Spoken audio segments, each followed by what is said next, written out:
Isang magandang hapon po mga kaibigan. Latest weather update po tayo ngayon. Hapon po ng Sabado, February 24, 2024. Pero bago po tayo magpatuloy, pa-like and share naman po bilang suporta.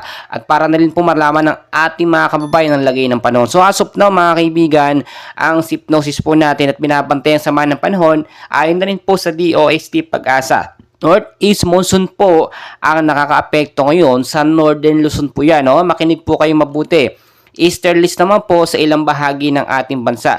So mga kaibigan, wala pa naman po tayong minomonitor or binabantayan ng mga active low pressure area or bagyo sa loob po ng Philippine Area of Responsibility. Pero sa labas po, may mga nakikita po mga kumpol ng kaulapan o sabihin na po natin o tawag natin dito mga cloud cluster na siyang nagiging active LPA. But as of now, wala po itong direktang epekto sa ating bansang Pilipinas. Nasa labas ito at hindi naman nakakaapekto. So narito na pong latest weather forecast natin galing po sa Pag-asa sa area po ng Bicol Region, Northern Samar, Eastern Samar at kasama na po itong ilang bahagi ng Samar.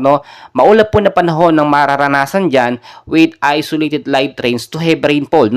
At dala po yan ng easterlies. Mga kaibigan, ang impact po niyan posibleng pagbabaha, especially po sa mababang lugar. At doon naman sa matataas, sa mga landslide prone area, mag-ingat po kayo. Basta alam po natin or mapansin po ninyo na malakas sa tuloy-tuloy pag-ulan, mag-ingat na po tayo at maging handa anumang oras. Sa area po ng Batanes at Bubuyan Island, maulap din po na panahon ang mararanasan dyan na mayroon po mga isolated light rains pagdating sa gabi. Northeast monsoon naman po or hanging amihan po ang nakaka-apekto dyan. Wala naman yung significant impact pero magdala na lang po tayo ng payong jacket kapote. Panlaban po yan sa biglaang pag-uulan. Sa Ilocos Region naman po at kasama na ang Cordillera Administrative Region, maulap din po na panahon ng mararanasan at ilang bahagi po ng Cagayan Valley kasama rin po dyan.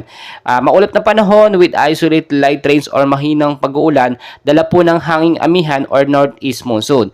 And ayon sa Pag-asa, wala po itong significant impact pero maging handa tayo in case magkaroon ng biglaang pag-uulan dahil ang weather po pabago-bago po talaga yan.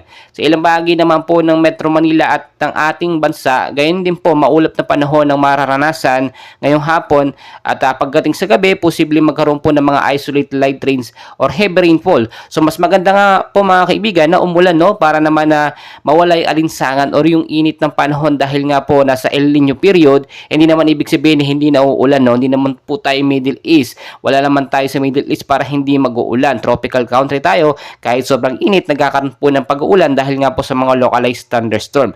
Mga kaibigan, lagi ko po pinapaalala sa inyo, always know the weather before you go. Para safe at handa po tayo sa anumang lagay ng panahon. And please mga kaibigan, don't forget to like and subscribe for more weather updates. Maraming